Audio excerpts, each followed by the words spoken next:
Okay, hi everybody, it's me. It's Thursday. Now I don't have Gojo, but Jujutsu Kaisen, Season 2, Episode 7, Evening Festival. Now, once again, this was not really. I don't think I can classify this as being split. This wasn't like a split episode where, you know, uh, majority of the episode was the fight between the one who has Mecha Maru, which I believe his name is um excusez-moi as I look him up. Right, Muta.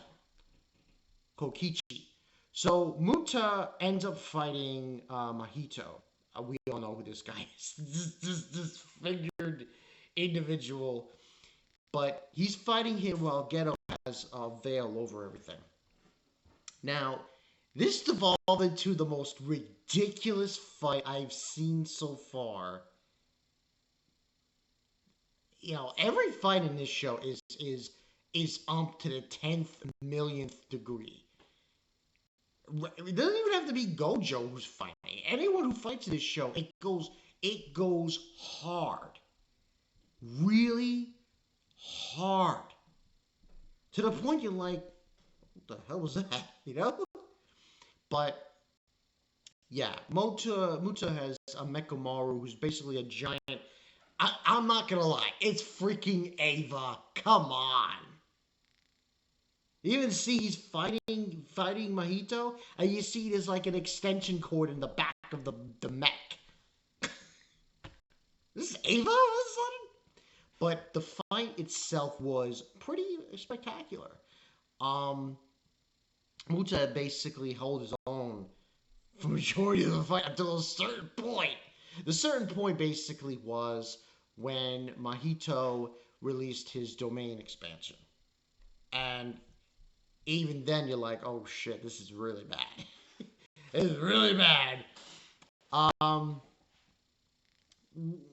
as we all know, the only person so far who has fought Mahito and has lived to tell the tale has been Nanami in conjunction with Yuji. But that never really, it never, nothing really happened from it. They went to separate ways. Anyway, but Muta's fighting him alone, and at some point, he was really hitting him big time. Mahito against him. He had this special technique of the the mech's finger would open up and it would shoot this thing. And he shot this some kind of jutsu he had that landed into Mahito's, and just exploded it. And it looked like he even the robot kicked him. I was like, going hard here. Giant robot against this guy. I'm like, damn. But it gets to a point when, he thinks he's gonna get the upper hand. Muta, and then he releases the domain expansion, and it seems like it's GG. It's done. It's done for Muta. He gets one shot to release another one of those techniques through the finger, and it's a simple one, and he's able to destroy the domain expansion and get a real bad blow on him. Now, at that point, he thinks he's won and goes after Geto, which was a mistake. Mahito's not dead. He goes after him and excuse me. He goes after him again. He goes inside the mech. It gets really, really crazy. Now, we don't see the ultimate kill shot, but Muta's dead. At least to say, from the episode, he's dead. But the animation was raised up to the 10th millionth degree here.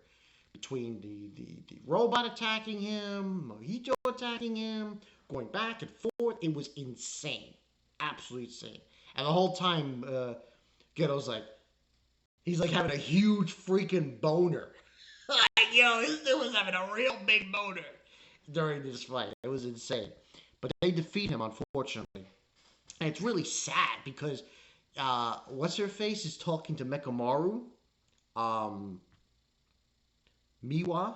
She's talking to him, and I'm like, she's basically talking to a corpse here. And it's really fucking sad. I was like, oh, freaking shit. Now, that was that. Now, overall, that whole scene, those events, I really enjoyed that fight. That was pretty good. I was like, wow, this is pretty cool shit. Episode as a whole, I want to say 10 out of 10, but I'm gonna, I was digging it. It was like, I was getting into it, you know? I'm gonna give this a 9 out of 10 because, you know, it was half, it was not complete episode. We still had a little tidbits to go into. The other tidbits going into is basically the Shibuya event, which is what the next episode's gonna be about. So, logistically speaking, what ends on happening? A veil is set down 400, like, I don't know what they said, 400 kilometers or diameter. It was a very large span in Shibuya that was put down, and all these people are trapped inside. And all the people are saying, you know, bring Satoru Gojo. And during this event, what is happening is Nobara with Maki and I think somebody else. And then you have Panda with this other dude. And then you have Nanami with Megumi and this other guy who's always with I forgot his name. Are all dispatched right outside the veil. Now, surprisingly, the one person who's not among them is Yuji. Now, my guess is that they don't want him involved in this, which is to be expected, because this is essentially a trap. And they want Gojo. And Gojo, it was so funny how he just walks through the veil and he bumps into some dude and he's just like, oh, sorry. So that's basically where the episode ends. So this essentially, overall, I would say, I wouldn't give this too high of a rating because really nothing much happened. We do also get this scene where all these people get swirled into like a vortex or something, sucked down into the subway or something. I don't know. But overall, I would give this a 9.5 out of 10. The fight with, Muta and Mahito, I thought was great. It was really great.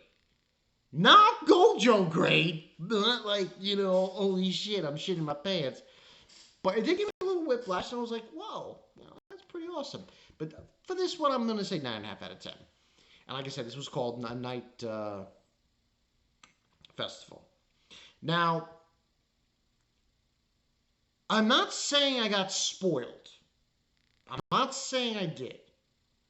But someone on Facebook mentioned a few things. I mean, it's not hard to really deconstruct what is going to go down here.